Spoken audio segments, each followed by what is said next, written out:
Good evening. Please stand for the Pledge of Allegiance.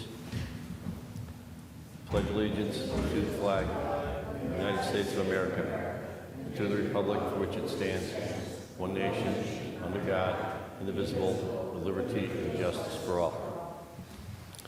Please remain standing for a moment of silent reflection for our servicemen and women throughout the world and for those who have passed in our community, especially Mikey Casaldi.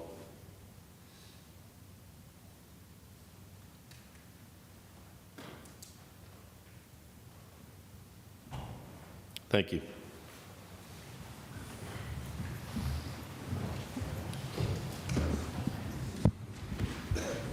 Roll call, please. Mr. Smurl? Here. Mr. Schuster? Present. Dr. Rothchild? Here. Mr. McAndrew? Present. Mr. King? Here.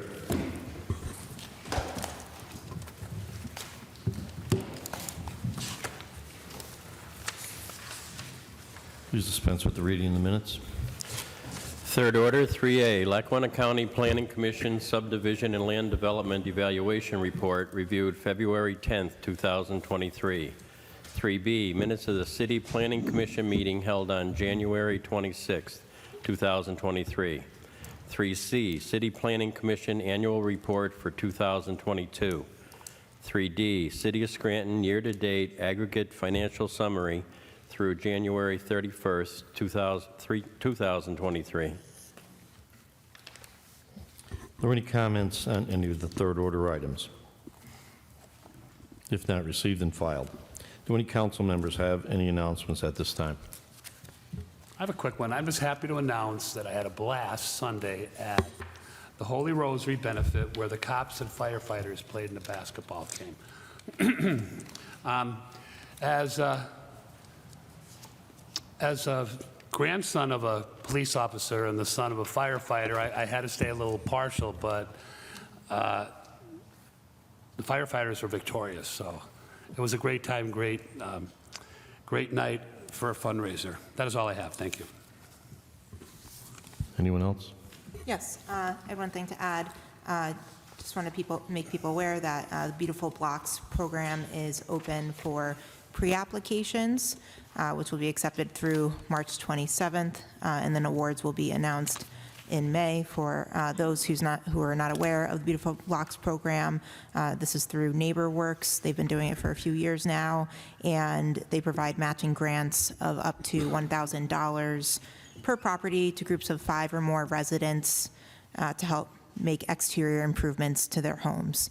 And it doesn't have to be on the same block, but they would like them to be within like a close vicinity. So if you know that you have some neighbors or people around the neighborhood and you might want to join in together to make some improvements to your home and you benefit from this grant program, then please apply through NeighborWorks. That's all. Thank you. Thank you, Dr. Rothschild. Anyone else? I guess I'd also like to say I had a great time with my son at the Police versus Fire basketball game this Sunday as well.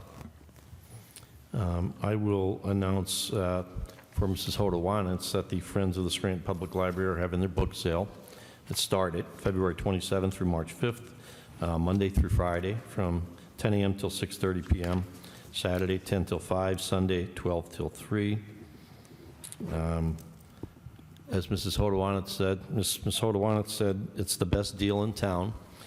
Fiction, nonfiction, children's books, audiobooks, DVDs, CDs are $1 to $2 at the marketplace at the Steamtown Mall, second floor, in front of the Crunch Fitness. Also like to announce that as we're approaching St. Patrick's Day, there is a contingency, a group coming from Ballina, Ireland. I believe some council members and the mayor of Ballina is going to be coming here. I know that they're actually going to come to City Hall. I think there's going to be a flag raising on Friday, March 10th, and I know that they're going to be participating in the St. Patrick's Day Parade on Saturday, March 11th. That's our sister city, and they're celebrating their 300th year as a city. And that's all I have. Thank you. Fourth order, citizens' participation. Joan Hodawanitz.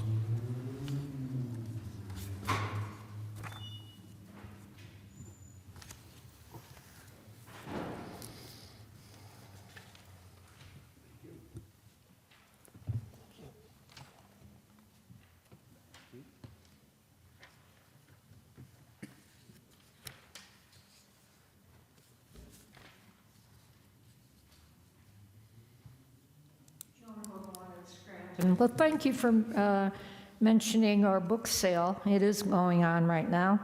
And you might ask, what do they do with the money they make during these book sales? Well, after we pay the tax man his 6% blood money, the rest of the money goes towards children's programming. Every month, the second Sunday of every month, the Friends sponsor an event at the Children's Library. And March 12th, 2 p.m., we're going to have a program with the Electric City Aquarium and Reptile Den where they will bring in all these snakes and little critters, the stuff that kids just absolutely love. Okay, very safe. The event is free. The only thing we ask is if you would like to come and bring your children. And I know you people got kids and grandkids and nieces and nephews, right? You just bring them, just call ahead that you want to attend so they have an idea of how many people will be coming. The phone number at the library is 570-348-3000, extension 3015. It's a wonderful thing. Some months we bring in birds of prey. Other months, we bring in mammals, kind of thing from various zoos around the place or, sanctuaries. The kids absolutely love the events. So if you're free on a Sunday, March 12th, 2 p.m., just call the library, say you'd like to come, and it's a free event. And if when you come, your child does not have his or her own library card, that's when you'll get it. In fact, I hope you understand that you can get a library card for your child on the day he or she is born. So it's a good deal. But thank you for mentioning it again. So where we stand with the audit? My understanding is the audit is basically complete with the exception of the Gatsby 75. During caucus, we talked about having them, Kohansky, come in here possibly for caucus would be next Tuesday, March 7th, and have them kind of give us an overview. So we're going to ask them to do that. And as far as the 10%, I guess it would be rebate or fine for being late. I spoke to the mayor today, and she said, that there's a possibility that they may pursue that. Okay, that'd be good. If she does not pursue it, I would like to know why, because it's taxpayer money that's paying them. And for 4 years, they have been late, and I mean very late. So how are we doing on the arbitration for the fire and police contracts? It's my understanding that the arbitration piece has ended, and now it's kind of in the lawyer's hands back and forth. She's hopeful that with the fire department, she's hopeful that that will be resolved by the end of March, and then the actual arbitration for the police will begin in early April. Okay. I still haven't seen the current DPW contract on the website yet. Are they still bouncing that back and forth? Dotting the i's, crossing the t's? Mr. Voldenberg, could you contact the administration and ask them where they're at with that so that we can get that posted on the website? Yeah, supposedly that Thank was you. signed last September 13th, so it's 5 months plus now. I was surprised to see in the paper that Marissa Duffy resigned last week as the head of Parks and Rec after only 10 months in that position. Is it just me, or do we have a revolving door here in City Hall? A lot of the department heads are in and out, in and out, in and out. We've had, multiple BAs and heads of IT and the treasurer's office and so on and so forth. There's only so many times you can tell, the head of BA, well, you're also going to supervise this. You're going to his span of control is out of control. I'm just curious as to why this administration is losing so many department heads. It seems to be, like a sucking chest wound here. So if you can get us maybe some clarification and how she's doing in finding a replacement. Thank you. Thank you, Ms. Sotomayor. Faye Farinas. Faye Frannis, Scranton. I'm here tonight. I just want to voice everything I say tonight is my opinion. This is a result of the culmination of years and years, about 7 years, of no accountability in the DPW. I'm here tonight also because Mr. Smurl made some rather very odd comments last week about the DPW. People that have, we get recycling picked up twice a month. So a person that has 2 cans a month gets 24 cans a year picked up. A person that has 4 cans a month gets 48 cans a year picked up.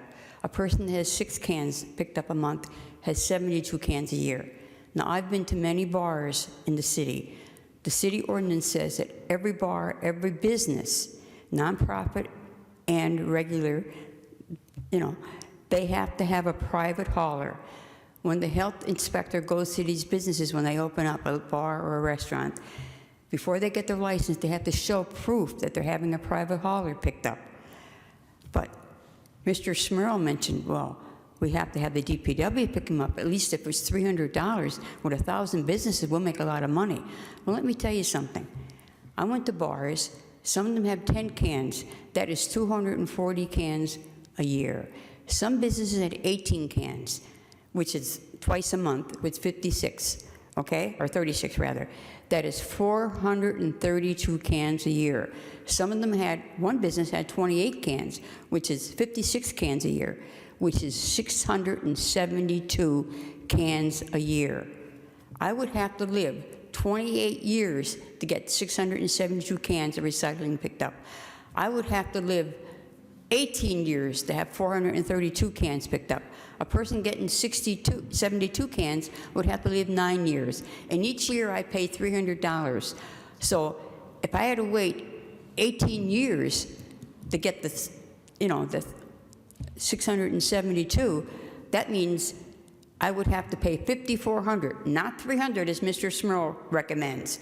Also, for the 28 years I'd have to live to get 672, that should be $8,400, not $300. The residents, the DPW is helping the favorites in the city. The administration is favoritism in this city. And they are taking care of a select few. They're also hurting the private haulers. They're not getting the business that they should be getting. It's wear and tear on the trucks for DPW. It's gas. It's workers that don't have to be doing that work that they're doing. This is not right. It has to stop.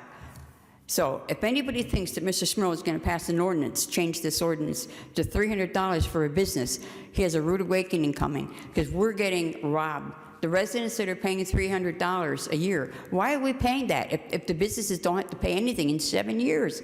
Now, Mr. Petroface, the director of DPW, was wonderful. He told me last week that he is going to stop this. And I saw 3 bars that I went to that did stop. But now all these people apparently are calling up the city and say, what are we going to do with these cans? Mr. Smurl said, oh, we have to let the DPW pick these up because they're going to throw them in the woods. Who ever heard of such a silly thing? What business is going to take their recycling cans and go throw them in the woods? That's a criminal offense. The first thing they should think of, the very first thing they should think of is, how am I going to get rid of these bottles and my recycling cans? 18 of them, 56 a month, 36 a month. You call a private hauler. That's what the law says. You call a private hauler. Sorry, not the law. An ordinance says. The city ordinance says they must call a private hauler. So that's what they do when they have their recycling sitting at the curb because the DPW didn't pick them up last week. Thank you to the director for enforcing that ordinance. So this has to stop, and it has to stop now. I don't know what to say. Jessica Rothchild and Mr. Smurl, probably Billy King, we're all going to be in favor of these favored people. I don't know. I have 24 cans picked up a year, and this person has 672. I've even been threatened. All these people are calling me up and saying, all these residents calling and saying, this is not fair. They cannot charge, we're paying $300 for 24 cans. Why should they get 672 cans for $300? So I want you to follow the law, follow the ordinance. I'm sorry, I keep saying the law. Follow the ordinance and enforce this ordinance. It has to stop right now. Thank you very much. Thank you, Ms. Franis. Yes? No, I said thank you, Mrs. Franis. Oh, I'm sorry. Okay. Sorry about that. Norma Jeffries?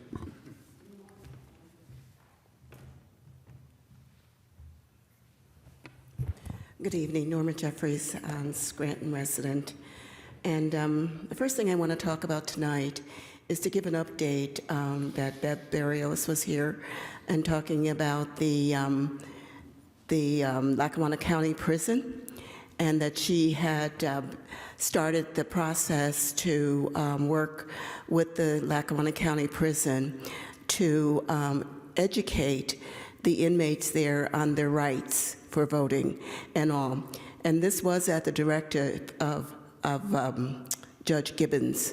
So it is the law that the inmates do need to know and to find out about voting. There were 2 meetings down there. When she got the approval, she did call me and ask me if I would assist her to go to the prison with her. I do have my clearance for down there to do volunteer work. So I did go down with her the one day, and it was very successful. We've made 2 trips to the prison since then, and there's been 20 contacts with the inmates there. And what our process is that we first ask them if they're registered to vote. Most of them don't know whether they are or not.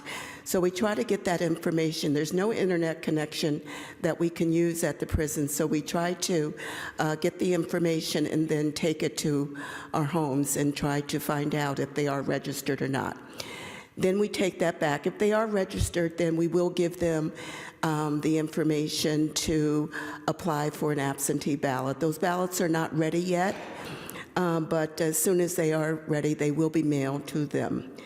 And also, for those that are not registered, if we do find out that they're not registered, we do give them the information so that they can be registered. We're also trying to get, we cannot get access to the internet there, but they do have their tablets there at the prison. So we're hoping that they will open up those tablets to allow the inmates to learn about the voting process, to learn about the candidates that are running, so that they have knowledge about what to and how to, who to vote for when they get the absentee ballots.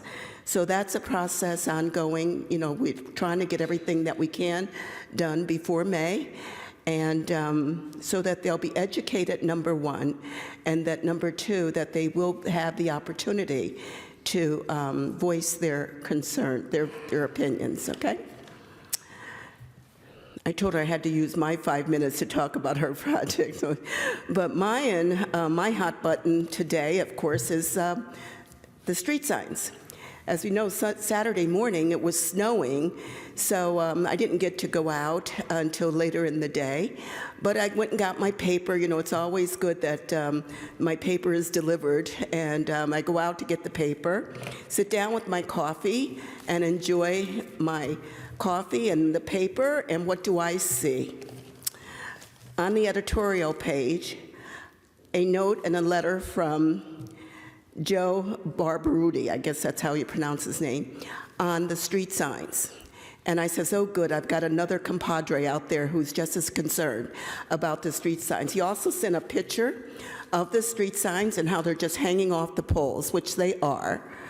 And as I thought about it, I've been talking about street signs for about 4 years, and I've been given this list of the street signs. It's like about 75 pages. And I think Mr. West had given it to me, but I never could understand everything that was on it. And so I would go around and try to see if the street signs were there, because it starts out and it says the type, the replacement date, the retro status, and the road. So when I look at this, I could never make head nor tail of what was going on, because it says D3-1 street name. 225-2021 Good, Vine Street. Well, Vine Street runs from 1800 block of Vine Street down to the 400 or 300 block of Vine Street. So how was I, as an ordinary citizen who's so concerned about the lack of and the condition of our street signs, how am I supposed to follow a list like this, and why would they give me all this paper that means nothing? I tried to follow it, and I did go around trying to see if these street signs were really taken care of. First of all, on here with this list, they also had no parking, all of it's wrapped into one. No parking, D3-1 street name, default. That means, to me, that means there's nothing, so they didn't even give me good information, so I was just concerned. I just want to see the street signs done. And when I think about all this, we have the University of Scranton, we've got Marywood, I'm out of time, I'm sorry, and we've got all that time, we've got a lot of traffic coming into the city, and our street signs are still... I will address this during fifth order, Mr. Jeffries. Thank you. I appreciate it.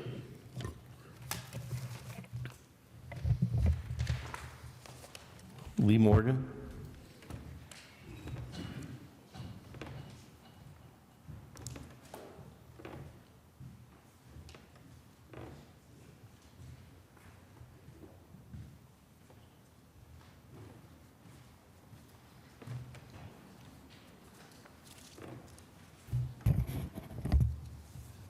Good evening, Council. Lee Morgan.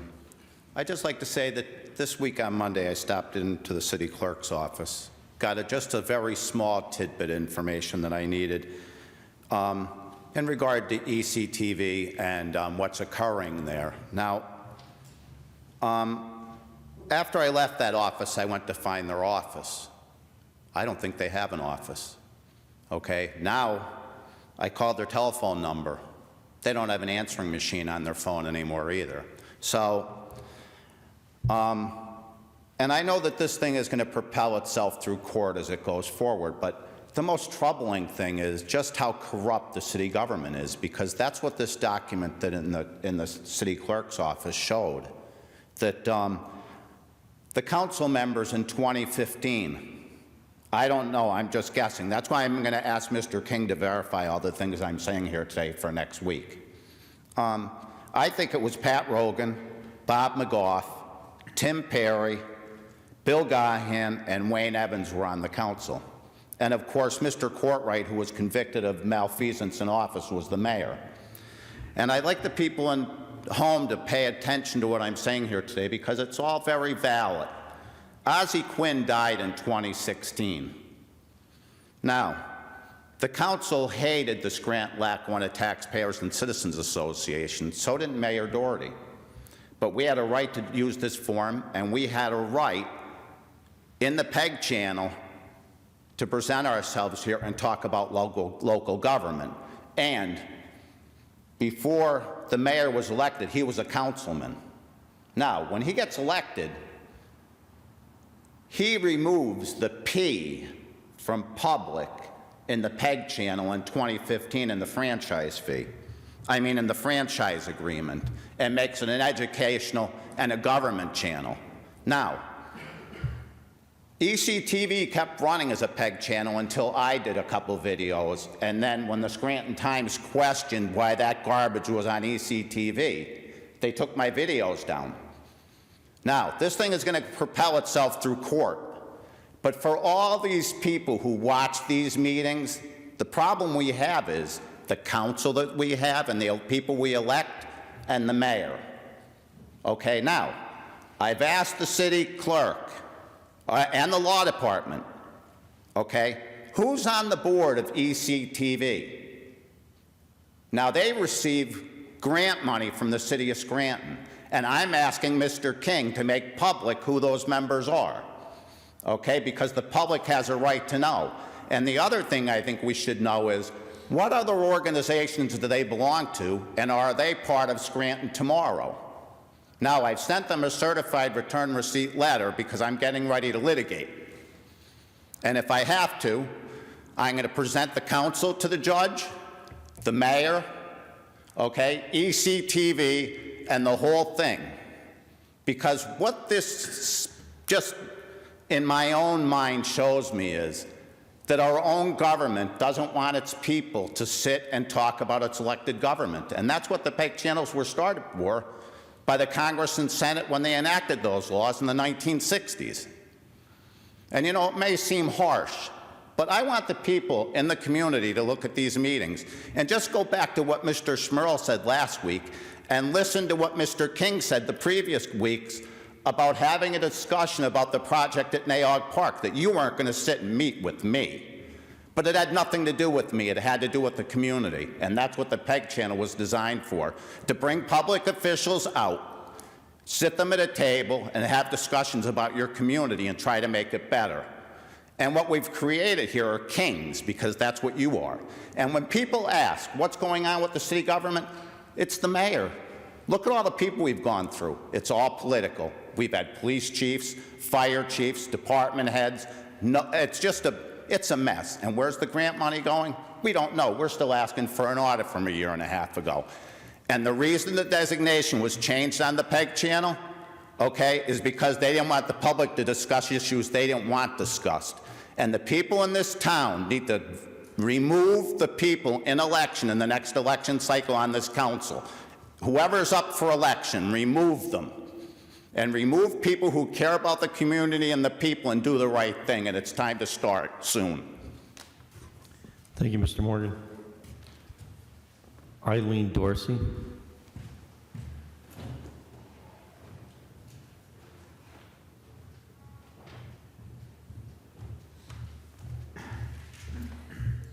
Eileen Dorsey, Scranton. I'm here to talk about Naog. We have a problem. It's not okay. It's recently come to my attention that there's a GCMC expansion plan in the works. I visit there several times a week with my family, as I have for the past 5 years.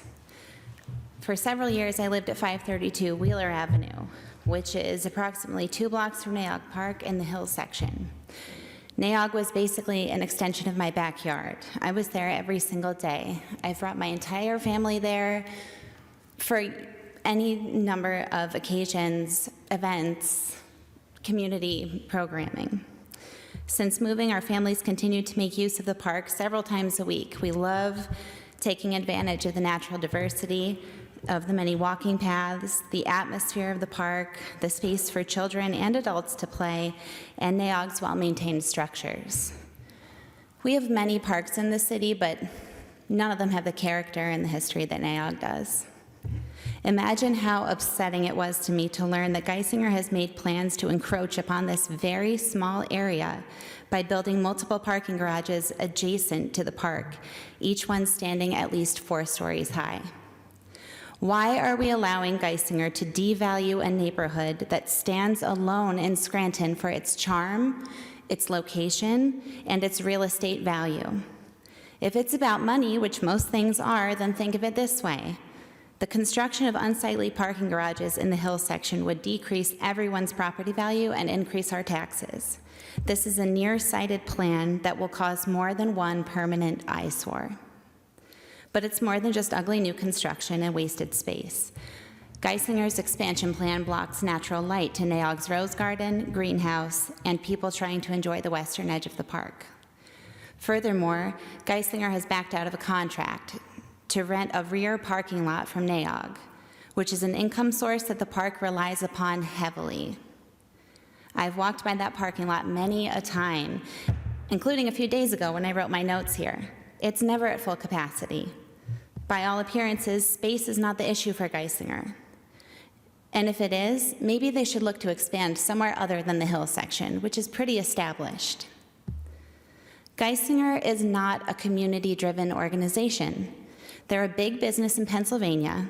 They employ and treat many Scrantonians, but it's clear to all of us that their interests don't boil down to us. They're here to make money. Personally, I would welcome the sight of a Geisinger project making use of vacant space in our downtown. I know many other residents would too. Their expansion projects should not be zeroed in on the quiet and desirable residential area, which I'm pretty sure there are folks here who were my former neighbors and live even closer to the park than I did. So I don't know why That wasn't mentioned by them. If Geisinger feels too cramped, again, maybe they should look to expand elsewhere. And interestingly enough, Geisinger already has outpatient facilities at the Steamtown Mall. I went there a few months ago. I had to visit a specialist office, so it's all the way at the top of the building. I thought I was lost because I had to drive by so many empty parking spaces all the way up. Seems like there's a lot of room there where they could expand. In conclusion, there are very few neighborhoods in our city that have been as lovingly kept up as the Hills section. I'm begging you to listen to me and more than 1,000 other people who have signed the Change.org petition so far. Geisinger's plan is a direct assault on us. It's an assault on the lifestyle of the people who live in the Hills section, the integrity of Naog Park, which has been in existence since the 1800s, and the legacy we're leaving to our children and our grandchildren. This isn't an abstract idea. This is happening. They've already leveled houses. It seems like they're moving right ahead, and we haven't even had a zoning meeting yet. We all know that there's a solution here that benefits everyone and doesn't do harm to a historic natural area. It does not involve defacing the character of our city or draining funding from one of our most enjoyed public spaces. Again, like I said, over 1,000 people have already said the same thing that I'm saying. I'm just here to speak up. We need your help to firmly oppose the GCMC expansion plan and look to revive the downtown instead. As we move forward, please think of the long-term picture and do what is right for the heart and the pride of our community. Thank you for your time. Thank you, Ms. Darcy. Les Spindler.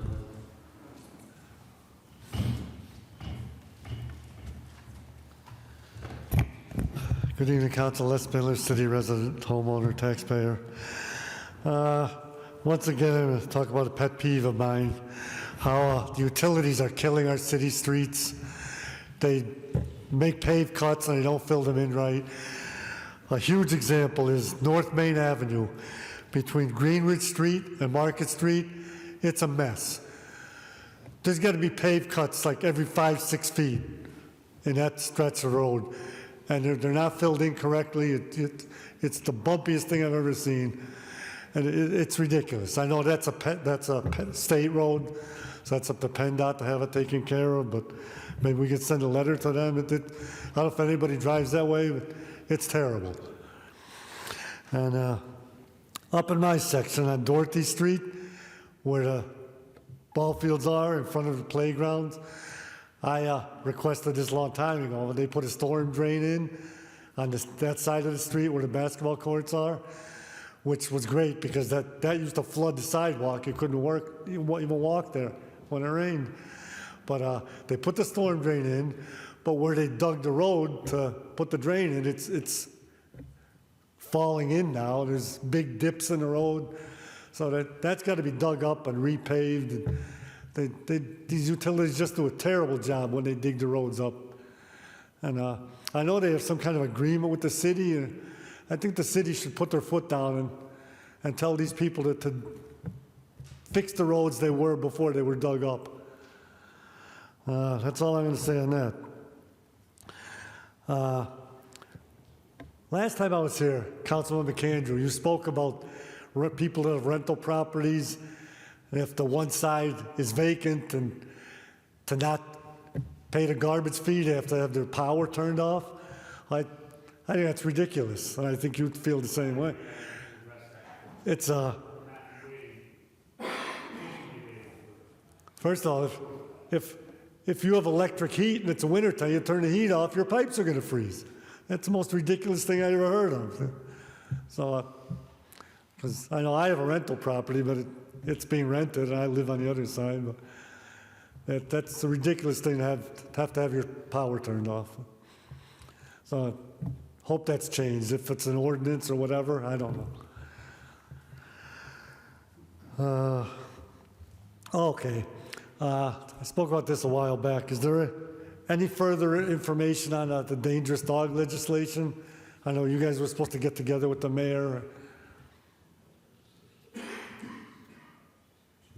No. Mr. Voldenberg, can we reach out to the administration and see if there's been any movement or action concerning the dangerous dog legislation. I'll ask them tomorrow. Thank you. Because I did speak to the mayor about that. She said it does have to, the ordinance does have to be updated. That's just the small things. My last thing. Coming into City Hall, the section of steps right in the center is taped off. Does anybody know why?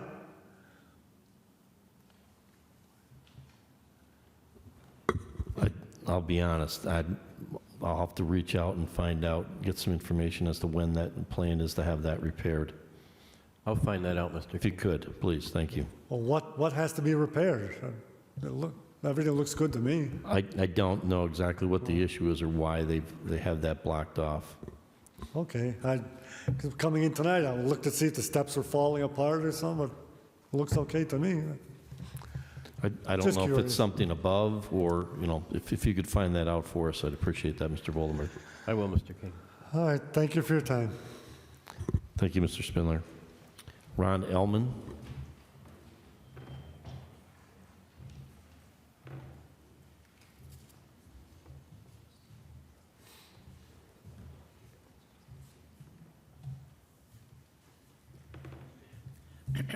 Council. Isn't it a shame there's so many useless, worthless people engaged in the running of this city, and they get paid for it too? I've talked to the past couple of months, occasionally, some that have property around Naog and Geisingers.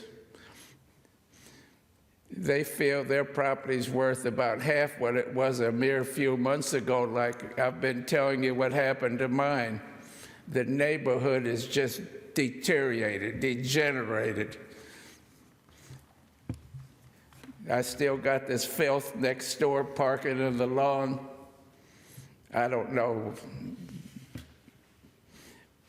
I got the people across the street parking. They've got 7 cars in one house. They're parking on a piece of city property and made just a big muddy mess. Nobody cares. Like I said last week, I'm talking about one little single block that I live on. Think of the thousands of blocks in the city like that. And I've had several conversations where people relate their neighborhoods have gone to pot too. Several years ago, Gerald Cross said this city has lost millions of dollars of worth. I don't think there's too many people know any more about Scranton than Mr. Cross. So now we have Debbie and Jerry and Wayne Evans promoting the reassessment as a way to make up for this loss. This is fraudulent reassessment on paper. It's going to be like a used car salesman working a pencil telling you what your trade-in's worth. This isn't going to work for so many people. It's a coming catastrophe for a lot of people out there. Not everybody's like WNEP and can have a fleet of lawyers come in and not only get their taxes down, they got to below what they were to start with. And we haven't even started yet. This city is just, you're out of touch with so many people that aren't going to make it. They won't be here in a year or two, to watch this even. To change the subject real quick, I know most of you know Jimmy Clee. Remember Jimmy Clee? That man spent half his life in this very building, and there's nothing honoring his service to the city. One of the nicest things ever said to me in my whole life, we were sitting in Holmesdale, at a car show about 20 years ago, and his daughter came over. We were eating it. He said, "I want you to meet my friend Ronnie Ellman." That just was, those words just meant so much to me. And when he died, Mr. Doherty didn't even have a flag half-staff for the gentleman. There must be some way to honor him here. And Ozzie Quinn, too. There's another one. The city's full of people that have done so much for this city that aren't recognized anymore. I know Ozzie Quinn told me one time he wished the city would send a sympathy card for everybody that lives here whose name was in the obituaries, and that was nice. I don't see why it couldn't be done. It sure couldn't cost too much. But I wish, again,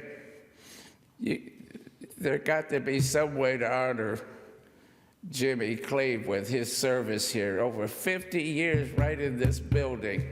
He's the one that brought me to the, maybe you can be mad at him about it, but in the 80s, he brought me down here for a meeting. Thank you. Thank you, Mr. Ellman. That exhausts the sign-in sheet. Are there any other individuals like to be heard? Oh, Doris, I can't believe I skipped you.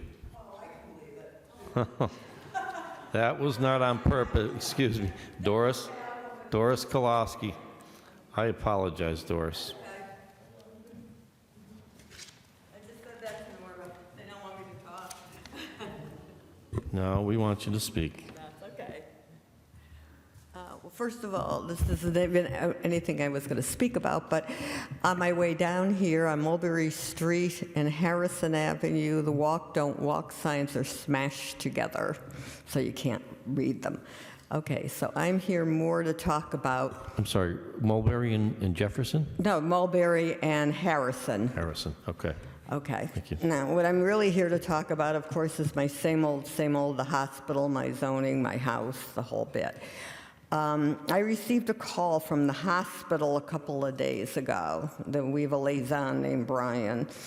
And he told me that somebody had gone on Instagram and posted for us that I need to take it down, bogus information. He told me I lost all my credibility with the council. They spoke to the council and the council members, and we lost our credibility with them. And the mayor and the park was also involved, Dayog Park. Well, I'm here to kind of clarify all that in case they did talk to you about stuff.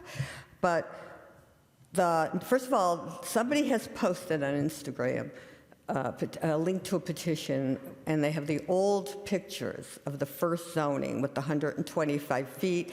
They're saying both sides of the street. It's not part of our group doing it, and they're actually posting it with the Dayog Park logo.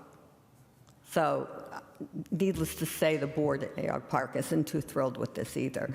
So now the hospital then called me the next day, and they said that they have identified the person and told them to take it down, but that I lost all my credibility. And I said, well, listen, the hospital hasn't had any credibility. They've said nothing but lies this whole time. So I just wanted to clarify that up because I don't lie. I didn't want to stay silent about it, and just let it pass, but because I don't lie.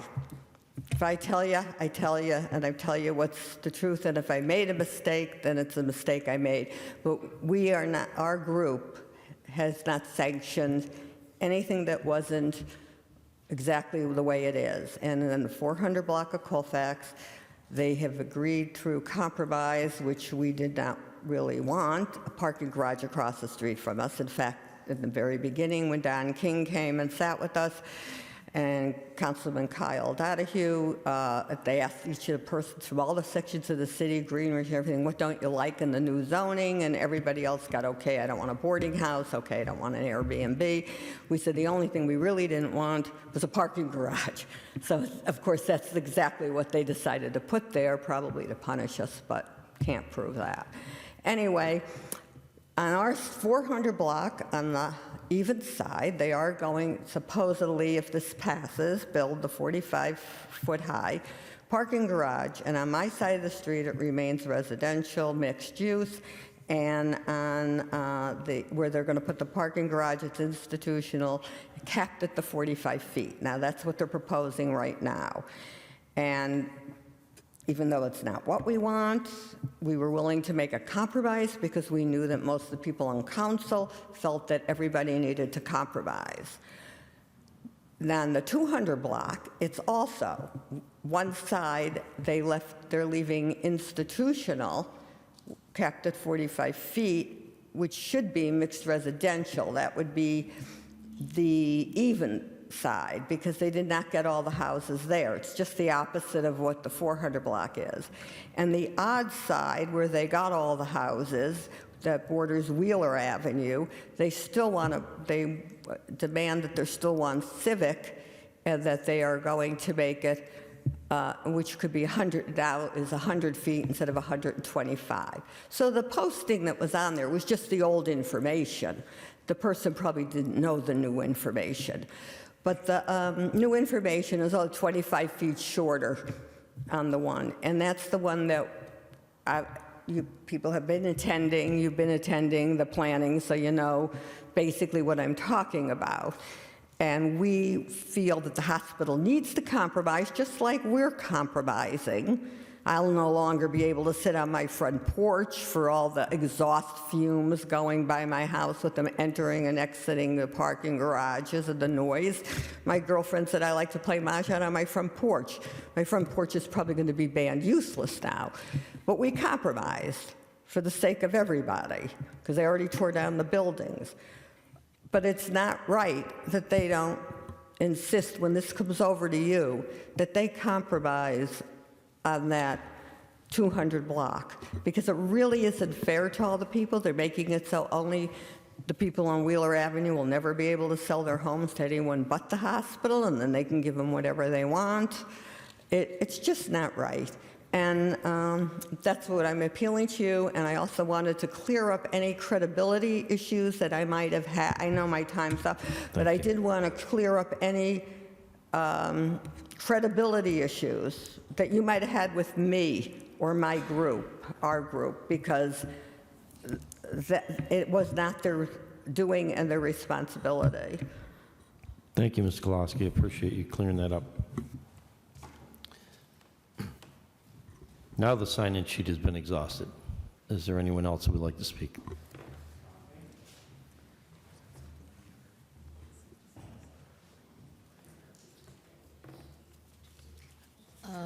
Good evening. Marie Schumacher, citizen and taxpayer. I hope that I hear something in motions today to establish a requirement for a report from the legal department on the progress they are making on obtaining the Meadowbrook rights-of-way. The answer is a quick answer. They obtained one right-of-way last year, and they haven't made any other progress since. Okay, well, well, I've probably been to more, I know I've been to a lot more sewer authority meetings than any of you have. And again, you know, we're spending thousands of dollars every month waiting for all those rights of way to still be obtained. And I don't know. The whole stormwater thing has me confused. I thought we were going to have a stormwater authority. We went through, I do not know how many studies we've had on stormwater, but nothing ever comes of it. although, Meadowbrook is a part of a serious, and it's been, oh my gosh, I think it goes back to the 90s. Meadowbrook 1 has been quite a while back, and it would be nice to get that fixed, but if you don't put some pressure on them to get those rights of way, you're not going to be able to do it. There goes some more. Now, while we're on water, go a little ways away, you might want to call, I don't know the name of the street, actually. I'm sorry, but got to get some more signs up. If you are going from South Side and you go past the Chamberlain, and then you go across South Washington and go up Broadway, the storm drain, assuming there is one there, and there's got to be, at that corner, where one of the better places for consuming calories, and for those of you who like soda bread coming up, they have delicious soda bread, which is Great Temptations at that corner, but it's obviously blocked, and nobody could walk across the street. It goes halfway, the puddle goes halfway away across South Washington Avenue. So something needs to be done there. And while I'm at that, because that's something else that I don't like when I come downtown, and it rains or it snows and the snow melts, we've got a lot of people, elderly people, handicapped people that have to use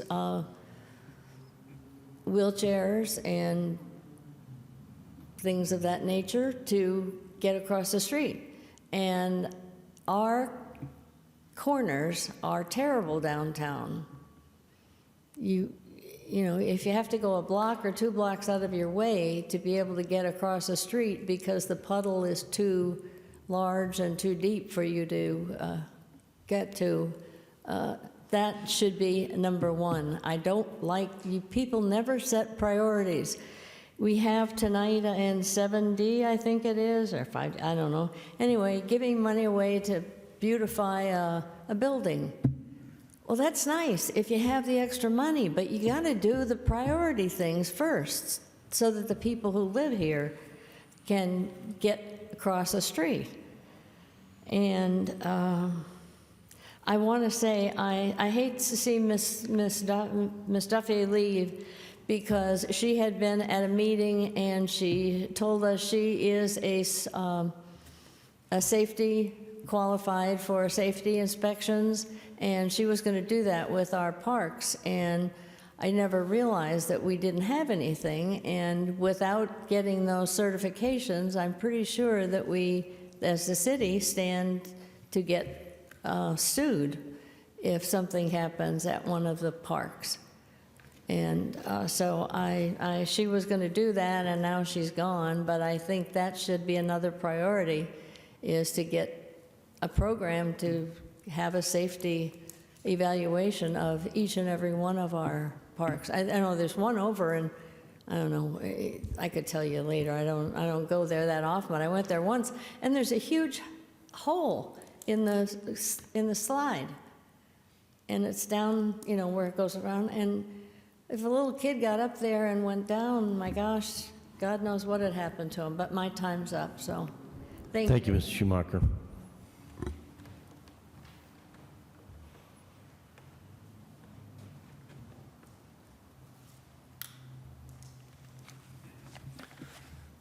Tom Coyne, Manuka. I was amused with the Planning Commission's last meeting that you all attended.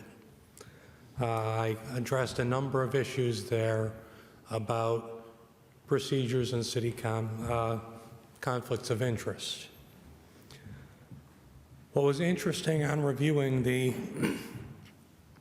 ECTV was, after they had tried to only allow people to speak at that meeting who had not spoken before, and I protested because any open meeting The slate is clean, and anyone can come up and public speak. It's not a one-time thing and you're done. Every public session, people, like in this body, get up to speak. Whether it's the same thing or not, sometimes that's done for emphasis. I quoted the sunshine rule from them, and they backed down. Directly as I was going to walk forward to actually speak at that meeting, Mr. Murphy says, under his breath, and I guess I have a new title, he called me Mr. Rules. Now, I find it funny that Mr. Murphy called me Mr. Rules, considering he, evidently from the paperwork that's shown, he has served 3 terms on that board, does not know Robert's rules, does not know how to run the process, and every time something confusing comes up, he has a stunned, blank look on his face, immediately turns right, and looks to Mr. King for help. That's our chair. Mr. Finity was glad that at 46 minutes and 32 seconds in, after everyone left the room, that we can go back to meetings with no audience. I guess the Planning Commission really doesn't like public participation. At 45 minutes and 23 seconds in, he spoke and he said, I voted down the amendment because I accepted that it's going to have a negative impact, but there's a larger good here. It's always nice to throw someone under the bus for a greater good. I think sacrificing people is just what government is made on, isn't it? That's what good governance is throwing people under the bus. Mr. Murphy, the chair, at 49 and 16 minutes in, stated how up-to-date he is when he said, February, it's lucky if I can remember last week. I know that's a joke, but seeing how the session was run, saying that I don't even remember last week is really a bad statement for someone who was guiding a project to reshape the city. Mr. Posley had a proper comment at 51 minutes and 30 seconds in. He actually said, I think that we need some training for a planning commission, as that would also be helpful. Yeah, I think they need some training. I think they need to know how to run as a governmental body, because it's not being run properly. As for what they also mentioned is, since they're looking for going back to a no audience, Mr. Enton requested that be brought forth at next meeting the walkability study. So the walkability study is going to be back on the table for the meeting. So anyone who is interested in where the walkability study is in Scranton should definitely take the time out to go to those meetings, because that's something we're all interested in, and we should show up for that walkability as well. Mr. Enton was brought to the table and finally recused himself when he was reminded that he actually had a wife, whereas Ms. Davis properly recused herself and said she had a business conflict. Evidently, Mr. Enton had no idea how to explain that he was married and had a conflict. Thank you. Thank you, Mr. Coyne. Is there anyone else like to be heard?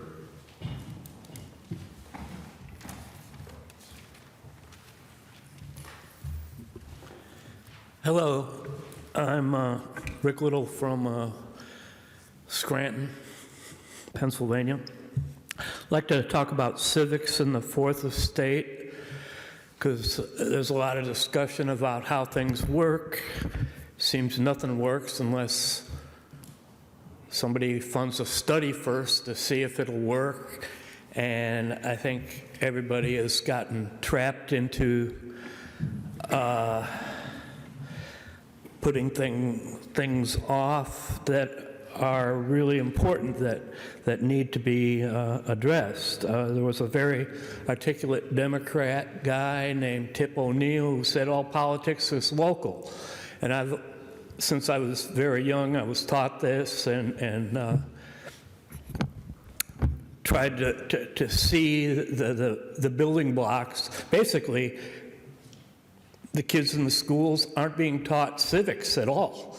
And they aren't being taught by the media at all. And so that's the fourth estate, that's the media. And when I first came to Scranton, I had a long-running public access show in New York City, the most acclaimed public access show, I believe, ever, having won 8 Neighborhood Network Awards. 4 million people, you're watching it. And this started in 1989, and the digital revolution was beginning and through the 90s. So it's a whole different game to begin with. But public access, as in Electric City television, is a thing. It's a thing in every local community. Last week I talked about my hometown, Wheaton, Illinois.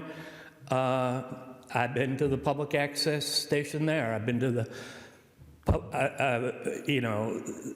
the public access station when I won these awards flew me to all these different cities, Milwaukee, Chicago, Portland, Washington, D.C., and I saw the public access thing. So when I came here, I immediately went to, I believe it was the Riley Building, I don't know, it's on Wyoming Avenue near Lackawanna Avenue, where the ECT was. And I said, you know, I'd like to put my show on. My show had just been banned by family court judges as violent content, mainly just because of its title, The Church of Shooting Yourself.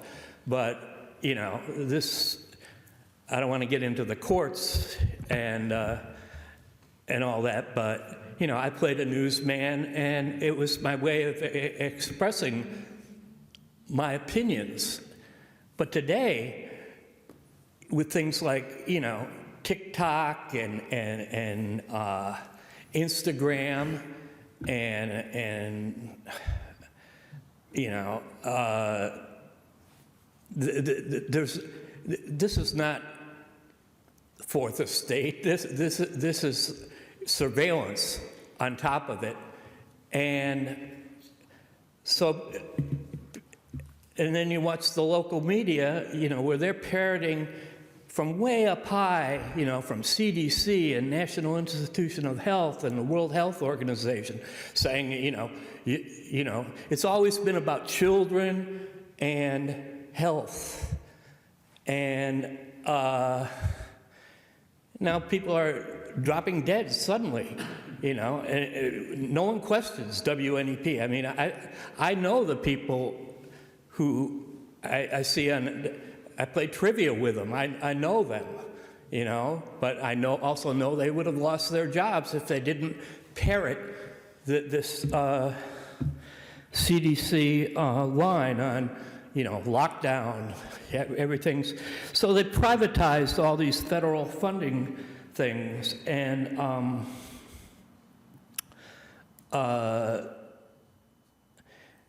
I believe the whole city is sort of in a time warp, because between the 60s, 70s, 80s, and everything, you know, we have this government, and there's no public access anymore. I hear people talking about public access. That's a corporate law that the media companies are supposed to give public access to people, and that's been co-opted by the government to the point where my time's up. Thank you, Mr. Little. Is there anyone else who would like to be heard?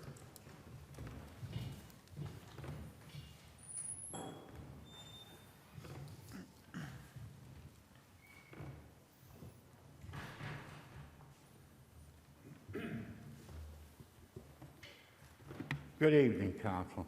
Dave Dobson, citizen of Scranton. Okay. I have noticed this in the past, too. There was a letter in the Times from Mrs. Barb O'Malley. I'm sure everybody up there knows who she is, and it stated that a bunch of students up at the U on Mulberry Street did not hit the button for the safety light. It's a LED strip that runs straight across. And in a stormy, kind of nasty night. And in the past, I actually had a student step off the curb talking on a cell phone. And, you know, he didn't hit me either. So it would be a nice gesture if you people would send them a letter to try and coach their students to be more careful. Because I was doing 20 miles an hour instead of the 30 that was legal. And that's, you know, I didn't run them over. Don't want to run them over. And a week or two ago, there was an article. I've been on the dump, the landfill up at Throop and Dunmore, and they were cited for odors up and down the valley. I mean, there was one mentioned Archibald, which is quite a few miles past the dump, and then Jefferson Township, and possibly Lower Dixon City, and of course we've been getting it.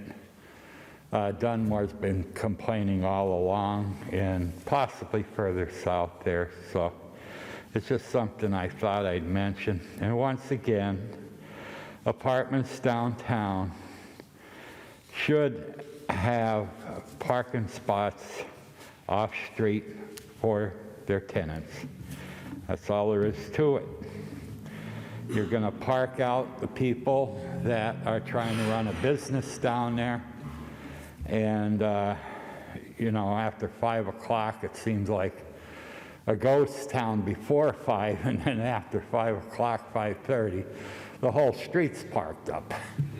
You know, so that's ignorable on the first of the month because a lot of people are going down there for dinner and everything, but there and again, you know, some people may or are probably taking parking spaces and going up to their apartments and getting cozy. You know, last week we had a COVID denier or COVID rumor. Now, you know, there's 1.2 million people died. A lot of nurses and doctors were so overworked, especially nurses, because they're the worker bees. They just left the profession. They just decided, hey, I could go be a high school nurse or something like that and baloney on this 16-hour day trying to save somebody in a hopeless situation and dragging this home to my family and having them all sick. And, you know, we have an anti-mask and anti-vax crowd, and I just like them to know that the figures I have, that anti-mask and anti-vax people die at a rate of possibly as high as 250%. That's 2.5 to 1 of people that do take it seriously. The reason I take it seriously is I have 4 time bombs piled on me. And so I'm not trying to insult anybody. I have to wear a mask. And at home, I don't wear a mask. And if I'm out on the lawn somewhere and I talk to you, I won't wear a mask. But in here, you know, I'm being careful because I'm not in a hurry to meet the devil. Thank you and have a good day. Thank you, Mr. Dobson. Is there anyone else who would like to be heard?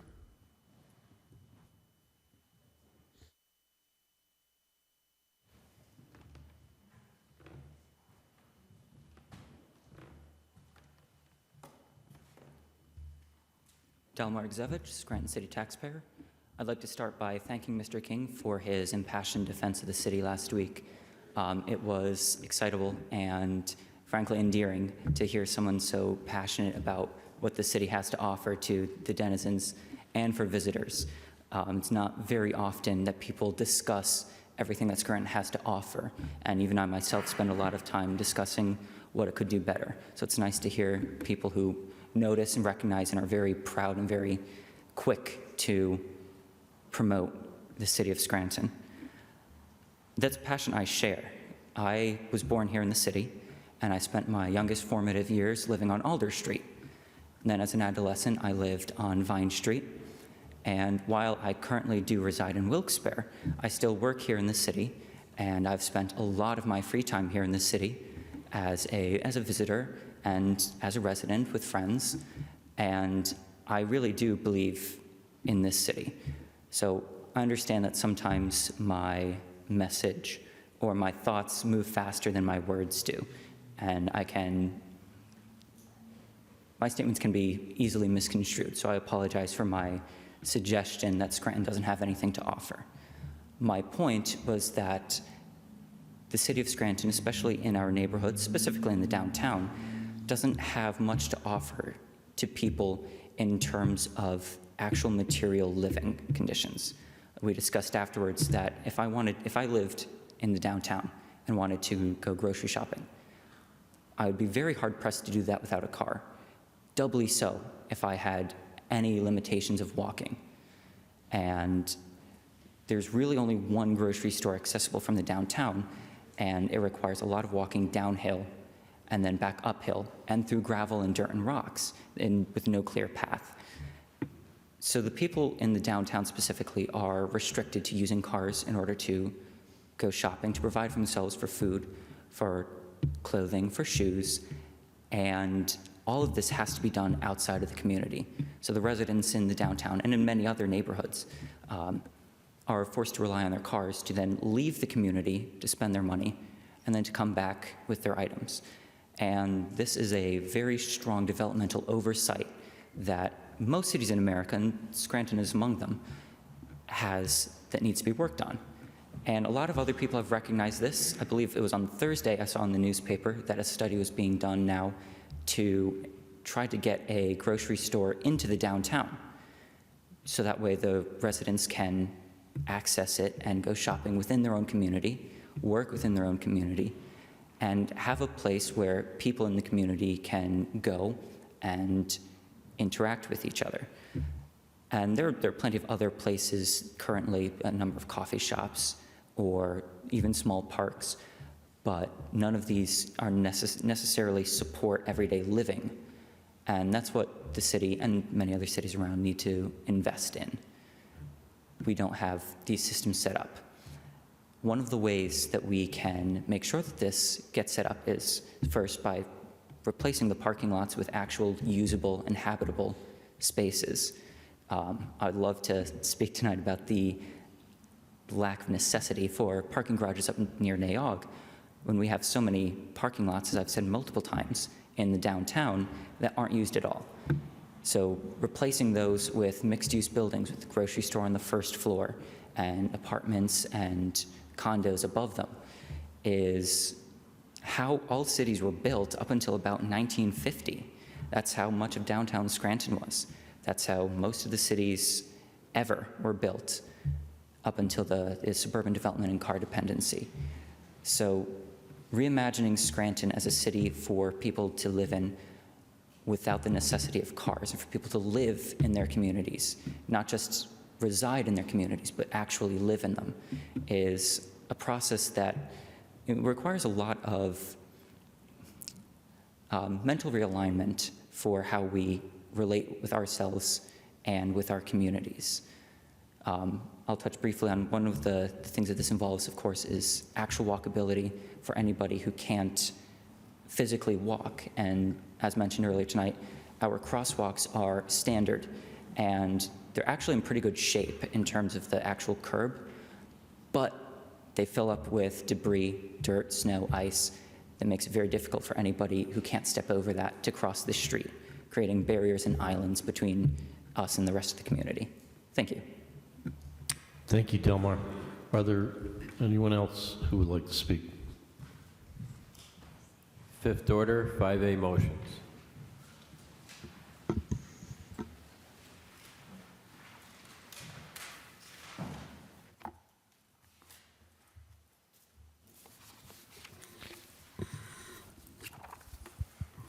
Mr. Smurl, do you have any motions or comments?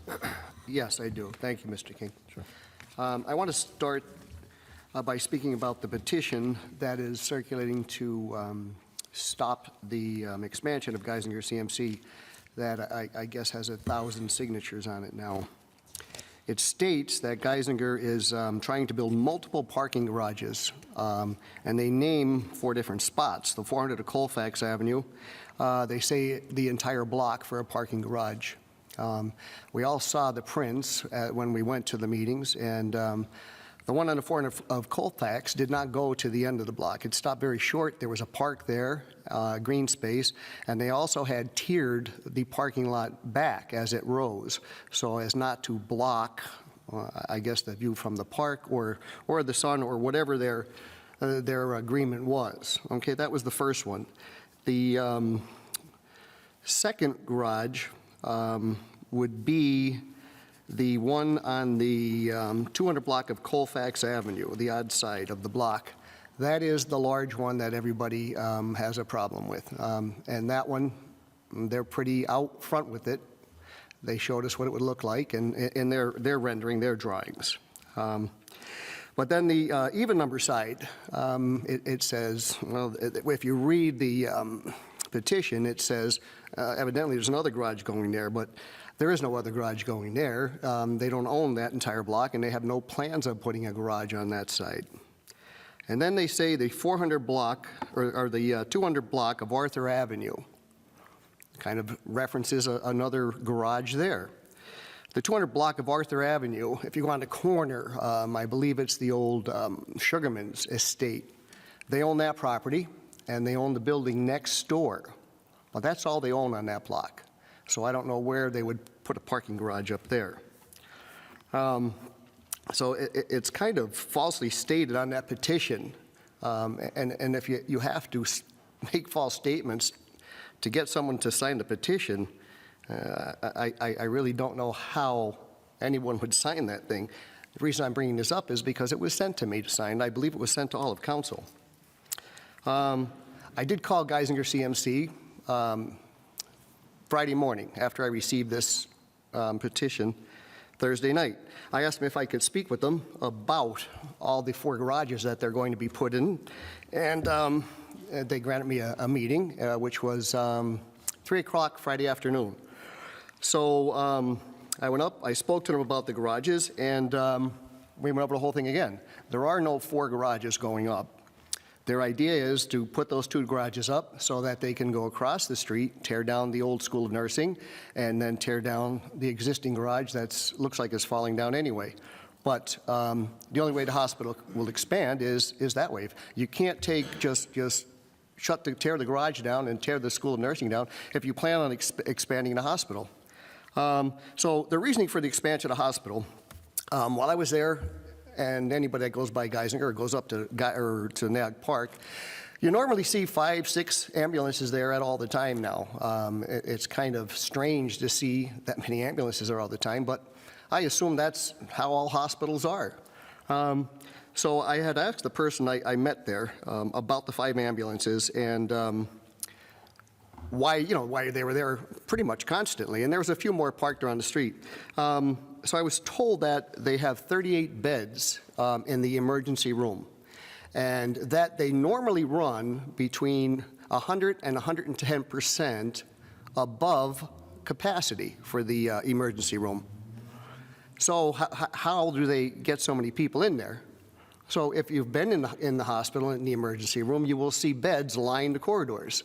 with people laying in the beds waiting to be taken care of.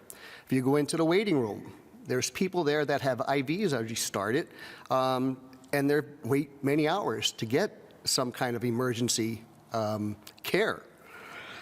The beds in the hospital, if they even added 40 more, that would just take care of what's there now. And then you know that Moses Taylor plans on closing the ER. What do we do with those people when the ER closes there? So to accommodate the rest of the people in the waiting room, I really don't know what the answer is, except for Geisinger to expand. But the only thing I see to this entire expansion is the last thing standing is the single tall garage. And I don't know the answer to that one. That's hopefully they'll come to a conclusion with that. But what do we do to all these people that are waiting if we don't put a garage there so they can move forward and tear the other ones down? I don't see how the entire city zoning ordinance and the expansion for Geisinger hinges on one single building, one garage, or whatever you want to call it. That's all I have on that issue. The other one is what Doris brought up, the new thing that's posted now. Mr. Voldenberg, I'll give you a copy of this. If you would send it to the Recreation Authority and ask if they allowed someone to use their logo and to kind of say, if you look at it, it says Naog Park, the image speaks for itself, and it shows like a little town that I guess they call Geisinger. And it says opposing zoning. The image speaks for itself, move it to downtown. I don't believe that's the Recreation Authority's position. I don't think they take a position on either side, but I would ask if you would forward this to them and ask if they know that someone is using their logo and making it look like it's their idea. I'll take care of that tomorrow, Mr. Smurl. Thank you. Another issue is on that website and on that petition they have out. It says that Geisinger is pulling out of its contract with the city or with the Recreation Authority, with Naog Park. Well, there is no contract. There never was a contract. Where the money came from, it's $100,000 a year. It's gifted from from Geisinger CMC to Naog Park. It was all started by Mr. Gattens and the Recreation Authority. I know this because I was at each meeting with he and with Attorney Kelly. We met with Geisinger multiple times, and at the final meeting, they came. They offered to donate to Naog Park, no contract, nothing, for 10 years. And I did ask them while I was there. I said, "It says you're pulling out of this contract," and they said no such thing. They don't know where that came from, but that's another untrue thing on that petition. That's all I have on Geisinger. And one last thing, Mr. Voldenberg, crossing the street on Music Street and South Webster Avenue, someone sent me a picture of like 5 cars parked on the sidewalk and pretty much blocking the view of trying to get out onto Music Street. If you would pass that to our police department, ask them to see what they can do to that, to remedy that. And it's also a big crossing area for children in the morning and then after school. So I'll if you send forward that to the police department and the city engineer. Great, thank you. That's all I have. Thank you, Mr. Smurl. Mr. Schuster? Thank you. Before I forget, the last comment by Mr. Smurl reminded me of this. Ms. Schumacher brought up South Washington Avenue and Broadway. Was that the corner? If we could send that over to DPW, maybe we can get the vac truck over there or see what it is that's blocking that drain there. I will, sir. So let's see, for today, thank you, Frank, for reaching out on a couple different items I had last week, the 1102, 1104 at Dartmouth Street. I got that information today. I'll take a look at that when I get home. The reaching out for the rights-of-way on Meadowbrook. Did we get anything on we brought up, I know there was some talk of maybe the bars and stuff in the city, but did we get an answer on the American Legion's VFWs? Not as yet. I added that to the original request. All right, thank you. I also asked for some information on the pave cut information. Are we currently billing the utilities for our pave cuts? And if we could have the information for the last 6 months leading up to the month of February, did we receive anything on that one? Not as yet. We have a new pave cut inspector as of this week, and she's working with the DPW director to compile the list. All right. It's actually the pave cut inspector? Yes. Like they've hired for that position. Is there 2 other floaters that are also working with the pave cut inspector? Do you know? And I you know might of not one. I know of one who might be working with the signs department. Okay. I'll check on the other. All right, thank you. Thank you. We got the mayor's subscriptions and the 1007 Quincy Ave, so thank you for that information. I'd like to, I know I made a request a couple weeks ago, but could we make a request to Eileen Cipriani to see if she could come in, if we could revisit our ARPA plan to see if some of those things are still relevant to the city since things have changed in the last 2 years.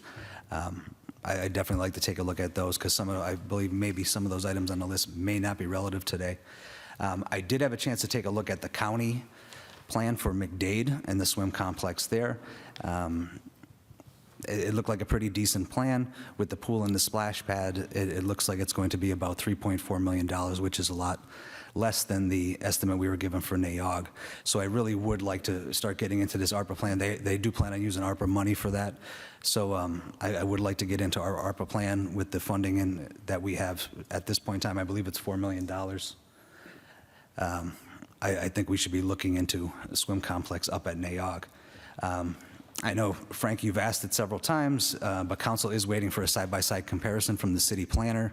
If we could follow up on that again, a comprehensive list from the 1993 plan or zoning ordinance to the 2023 ordinance. I will, sir. Thank you. And the last thing I have is at 1713 Wyoming Avenue. I know there's a permit in for a carport there. It's been tied up for about a month. If we could just get an update on that. So 1713 Wyoming Avenue. I will, sir. That is all. Thank you, Mr. Schuster. Dr. Rothchild? Yes, I have a number of things to mention tonight. First off, Mr. Spindler brought up the aggressive dog legislation, which I had previously had conversations about with people within the administration back, I think, in the fall time, but I haven't heard any news on that or where that is at, if there's going to be an ordinance brought forward to council just to further tighten up restrictions or just to better enforce for aggressive dogs within the city. And over the weekend, I had visited up in North Scranton, and there were a number of neighborhood concerns, particularly around the Reese Street and Greenbush Street, those areas. I forwarded those all to Mr. Voldenberg already, but they were requesting a traffic study because there are cars that are frequently speeding by. It's a 25-mile-per-hour zone, but a lot of cars speed by and run through the stop signs, and there's a preschool nearby and a lot of safety concerns happening there. So they'd also like to have patrols out there to monitor during school times to make sure they're enforcing that people are stopping at the stop signs and to decrease the risk to any children or residents or people that might be walking by. And there are a couple of other concerns there too, and one of them about an aggressive dog that's often loose in the neighborhood. So we'll have all those forwarded along. I'd received an email about 539 Wheeler Avenue that there's been several complaints about in the past, and they had just put out some trash and placed it against a tree just earlier today, and so I'd forward that along to code enforcement to get them to take care of that and to issue any quality of life violations that need to be issued. And with regards to something I mentioned last week, which was handicap parking downtown. So now that DPW has the new sign maker, I'm expecting that they'll be able to update the handicap placards downtown, but I also don't see why they can't start the line painting downtown to make it more obvious for those spots that are specifically designated for disabled people or those who have a handicap placard. And I was even downtown during a weeknight last week, and I was in a place of business, and there was a spot that we've received a complaint about previously that's on Penn Avenue that they said there's often people parking there who aren't supposed to be in that spot and don't have a handicap placard. And sure enough, I took a look at the vehicle. They did not have a placard. And that was at the time that I went into the business. And then a little while later, came back out. This large pickup truck was still there in that spot. So I mean, there's a few things that need to happen in addition to just making those spots more obvious. But even for the people who still notice that it's a handicap designated spot and will park there anyway, we need SPD to be enforcing downtown. We need them to be ticketing these vehicles, because it is not right that someone who needs that spot is not able to park there and needs to park God knows where else and walk with a walker or use their wheelchair. I mean, I treat patients all the time who use assistive devices to walk. And I know those people might not want to visit downtown Scranton for that specific reason of not having a place to park if they were to go alone, or they would need someone to drive them and drop them off wherever they're going so that they could go and park, because those spots are not available. So this is something that really gets to me, because I want to make sure that this happens and that it gets enforced. And that's enough on that matter for now. On another topic, last week I did go to the Planning Commission meeting. I agree. I think that they would benefit from some training to help them make the meetings more smoother, to make sure that they're adhering to Robert's rules. That's very important, not just for bodies like council, but for our commissions and boards. So I would like to advocate for training for their members, just so they feel more comfortable in going about the meetings. And I do appreciate Councilman Smurl for clarifying some of the misrepresentations that were in the petition that was going around. Although I appreciate people, signing a petition and bringing that forward to council, we want to make sure that people have all the facts and information. And I do have a number of comments about the zoning ordinance itself, but next week it'll be on our expected to be on our legislation for introduction. So I'm going to hold those comments until we have it in front of us and have that up for further discussion. And that's all that I have tonight. Thank you.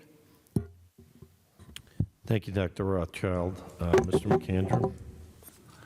Okay, I have two concerns, and I hate to keep bringing them up, but they haven't been resolved. The first one is the Western Field Pool. It is probably 4, 5, 6 months that I keep bringing up this concern.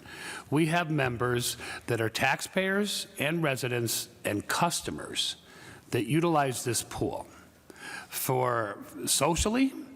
They utilize it maybe for therapeutic reasons, or rehab. They might have had a knee replacement or a hip replacement. And these are, I've been in correspondence with 4 lovely elderly women, and their concerns remain the same. And now with the exit of the parks director, they're even more concerned, because prior to this, they were told, or through me and through the information we received from the parks director, that some progress was being made. Progress like, okay, we're going to interview for some lifeguards, which is great because we needed them. We don't know the status of that. The parks director was going to set up or conduct certification process right at the pool. Did that happen? We don't know. So what these lovely ladies want, and I don't blame them, is like every time they can't renew their membership which is usually yearly, and they like to do it. They were told you got to do it monthly. So when they renew it monthly, and then they find out that 3 out of 5 days the pool's closed, it's just not fair. So what they want, and the latest one I received was from one of the ladies that contacted 311 and asked for a schedule. That's a reasonable request, something weekly, something they can plan on, and they have yet to receive any information. So I do know that Mr. West is the interim director. So would you please forward these concerns, ask for some updates. We don't want this to get to the, go to the wayside for these ladies during this process. And then one of them proposed a great idea. Sometimes the best ideas come from our residents. And the one she stated to me today on a phone message right before the meeting, she left a message is, okay, there is a director posted, the position's posted. There's a job description, but maybe we can have administration change that job description to include a person that is a certified lifeguard. Or upon being hired, a condition is to get certified. Because that person's office is in that building, and maybe once or twice, if it presents itself, this director could fill in. I know it's a busy position, but they could fill in and make sure that these ladies get to swim, and not just the ladies. There's other groups that are suffering too. The night swim, the school-age children. So, please, I'd like an update for them, and they deserve it. And then next, so this is another one too that's driving me crazy. So 3 or 4 weeks ago, it was brought to my attention, and the exoneration process, so in other words, I'm just real quick. If you owned a double home, you live on the one side, and you haven't rented out the other side for 20 years. This is an issue of residents that came to me. And their concern was, how do I get permanent exoneration? Which means you don't have to pay the fee for the other side because no one's living there.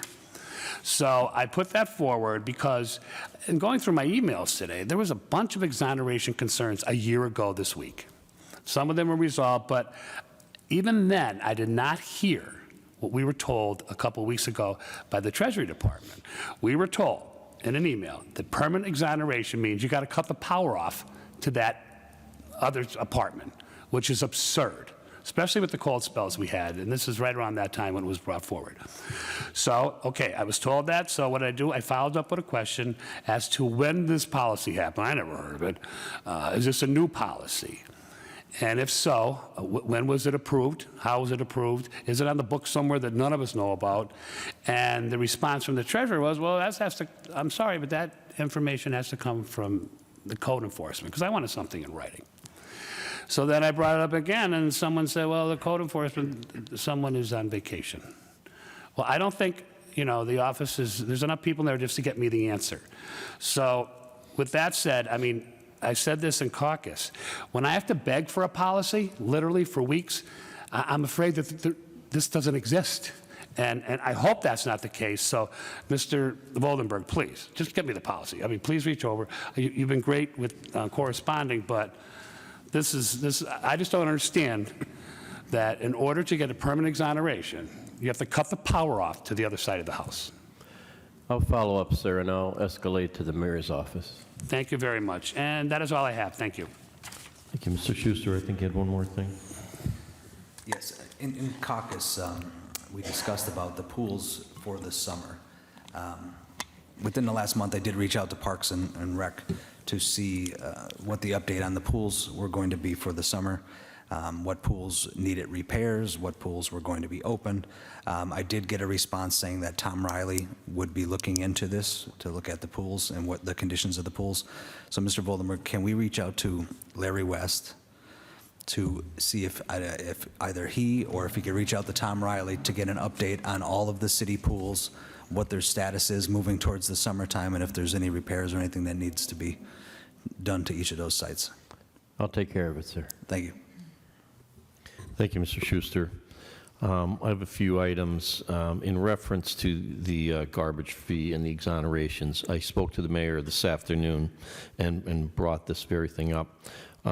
She had indicated to me that this is a priority for her and for her administration. She told me there were 211 exonerations that should qualify as permanent exonerations, and they're working with the tax office to try to get this resolved so that they don't have to go through this every year.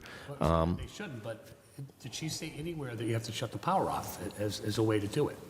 No, I think that they're trying to work through that process, and they're trying to improve that process so that it doesn't end up having to be that way. I guess the fear is that, you know, some people, like there are a list of people who own apartments, and it's been 20 years since somebody has been in there. And those are the ones she's talking about with the 211. But a lot of those ended up getting the $300 pulled out of their, or had to pay it, the $300, and now the city will have to, you know, reimburse them the $300. They're trying to come up with a process to avoid that for those people that they know for a fact. Then I think they're going to come up with some type of process with the code enforcement now that I believe we just got a bunch of new code enforcement vehicles, and they're still in the process of hiring a few more code enforcement people. But if there's some new ones, to avoid this having to shut the power off thing, they could approve them and then maybe, you know, on an annual basis go and, you know, double check to make sure that, you know, nobody's saying that, oh, well, it's never rented, and then the next year it is rented, and they end up owing the city. So she did tell me it's a priority, and they're working on it. So I'll take her on her word on that. The city audit, I think I mentioned something earlier in the caucus, but the audit, I was informed that the audit cannot be completed until they receive the Gatsby 75 report on the city's OPEB plan. And this came from Matt Dominus. He said, we continue to inquire, but no one seems to have answers.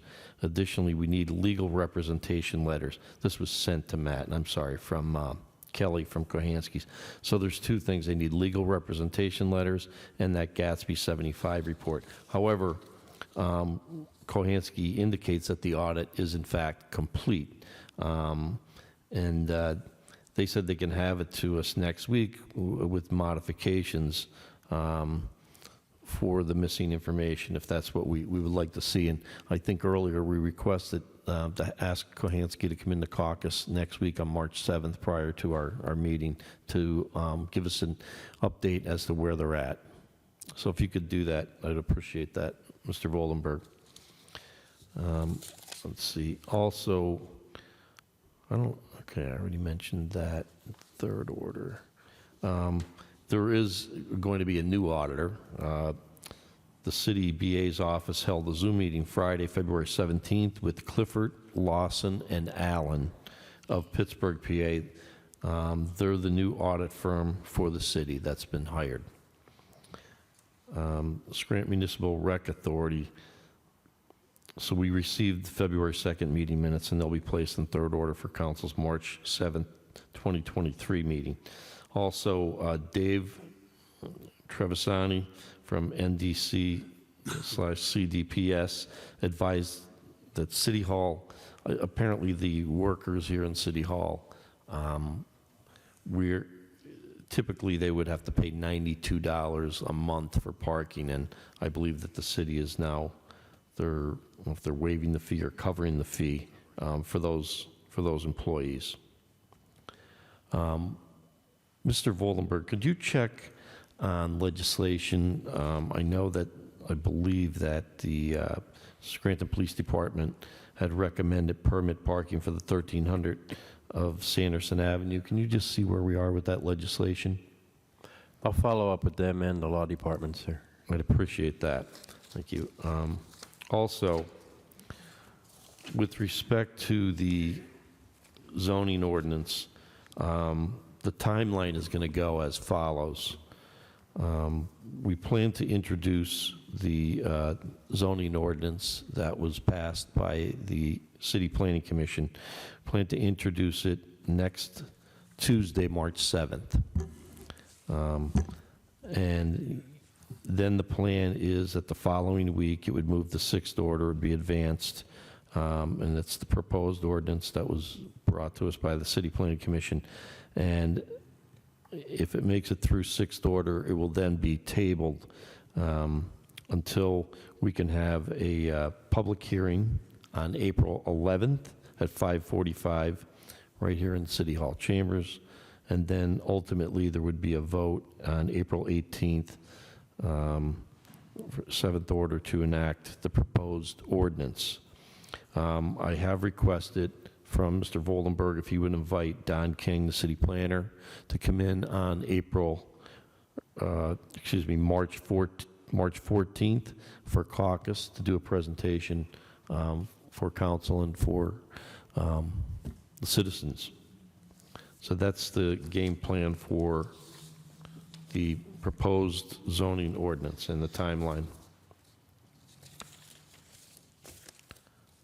That's all that I have at this time. 5B for introduction an ordinance establishing an environmental advisory council for the city of Scranton. At this time, I'll entertain a motion that item 5B be introduced into its proper committee. So moved. Second.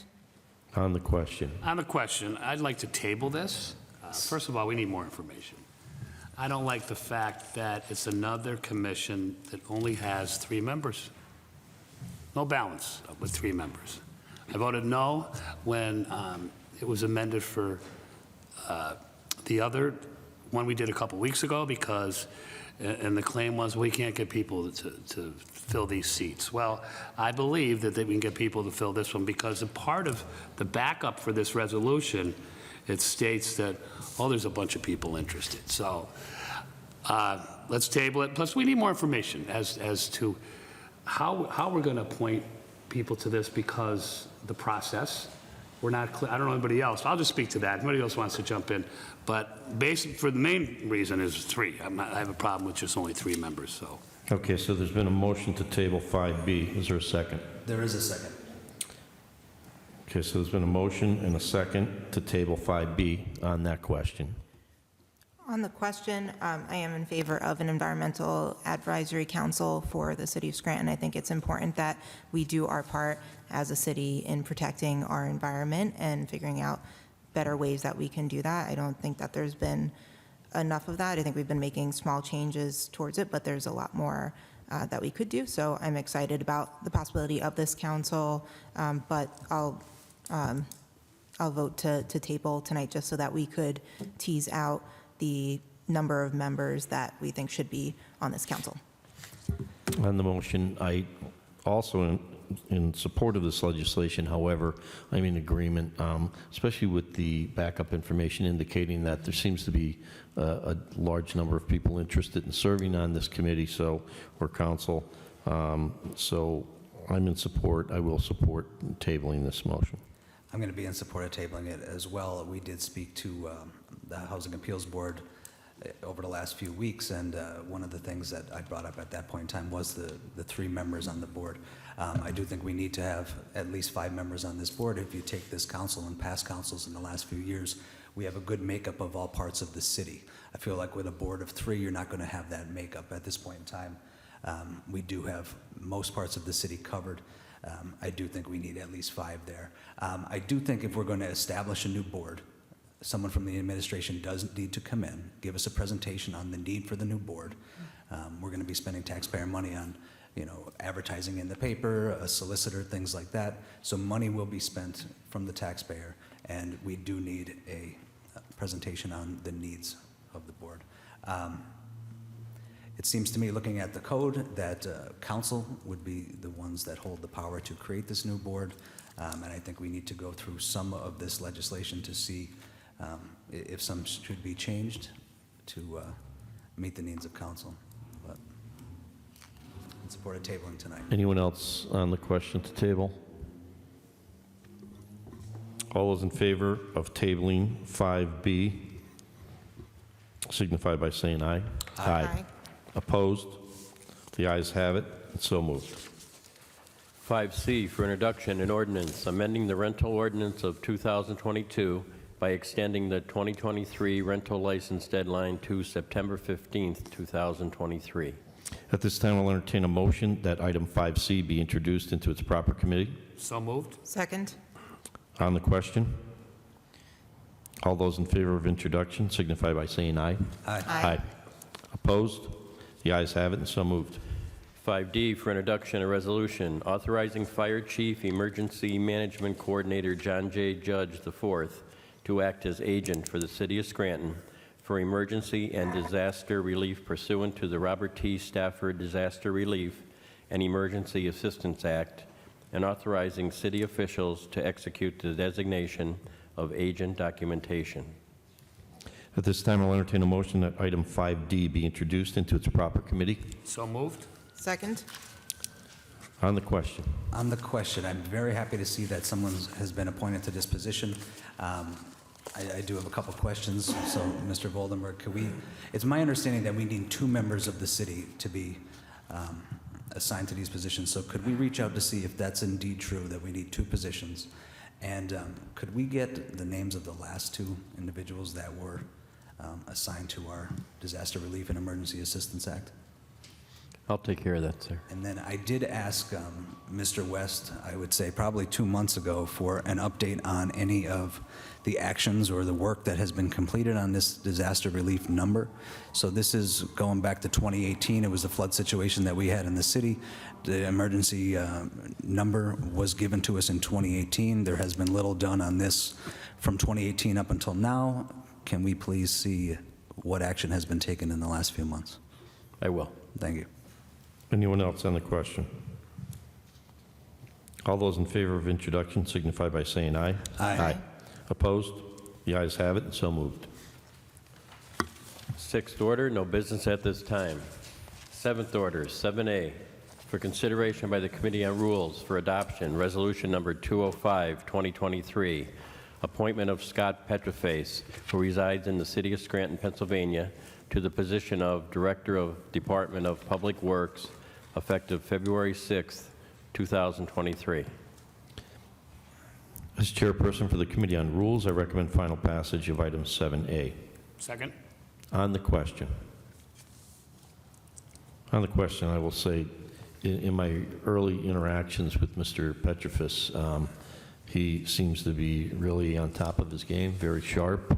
I think we're very fortunate to have him step on board as the head of DPW, so I'm very pleased to pass this tonight. Roll call, please. Mr. Smurl? Yes. Mr. Schuster? Yes. Dr. Rothchild? Yes. Mr. McAndrew? Yes. Mr. King? Yes. I hereby declare this item 7A legally and lawfully adopted. 7B, for consideration by the Committee on Community Development for adoption, resolution number 206, 2023, ratifying and approving the City of Scranton's acceptance and administration of grant funds from the Redevelopment Assistance Capital Program through the Commonwealth of Pennsylvania for up to $975,000 to be used by the Scranton Life Realty Company, Inc. for the project to be named the Biden Street Historic Renovation.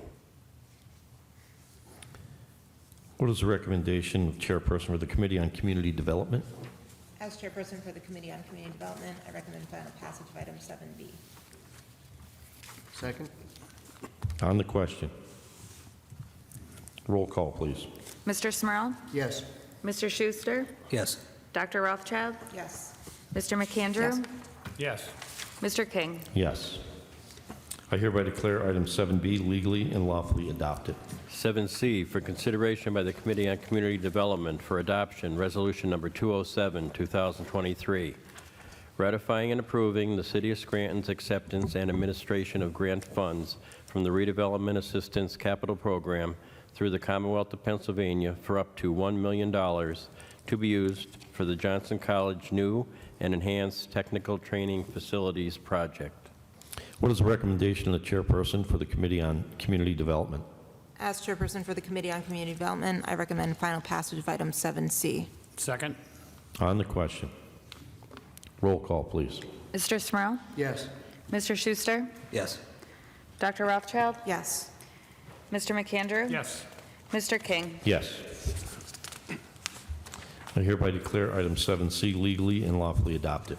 7D for consideration by the Committee on Community Development for adoption, Resolution Number 208, 2023, ratifying and approving the City of Scranton's acceptance and administration of grant funds from the Redevelopment Assistance Capital Program through the Commonwealth of Pennsylvania for up to $2 million to be used by Electric City Development, LLC, for the project to be named the 1100 Penn Avenue Development. What is the recommendation of the chairperson for the Committee on Community Development? As chairperson for the Committee on Community Development, I recommend final passage of item 7D. Second. On the question. Roll call, please. Mr. Smurl? Yes. Mr. Schuster? Yes. Dr. Rothschild? Yes. Mr. McAndrew? Yes. Mr. King? Yes. I hereby declare item 7D legally and lawfully adopted. 7E for consideration by the Committee on Community Development for adoption, Resolution Number 209, 2023, ratifying and approving the City of Scranton's acceptance and administration of grant funds from the Redevelopment Assistance Capital Program through the Commonwealth of Pennsylvania for up to $10 million to be used for Scranton School District for the project to be named the West Scranton Intermediate School Renovation Project. What is the recommendation of the chairperson for the Committee on Community Development? As chairperson for the Committee on Community Development, I recommend final passage of item 7E. Second. On the question. Roll call, please. Mr. Smurl? Yes. Mr. Schuster? Yes. Dr. Rothschild? Yes. Mr. McAndrew? Yes. Mr. King? Yes. I hereby declare item 7E legally and lawfully adopted. 8th order, no business at this time. If there's no further business, I'll entertain a motion to adjourn. Motion to adjourn. So moved.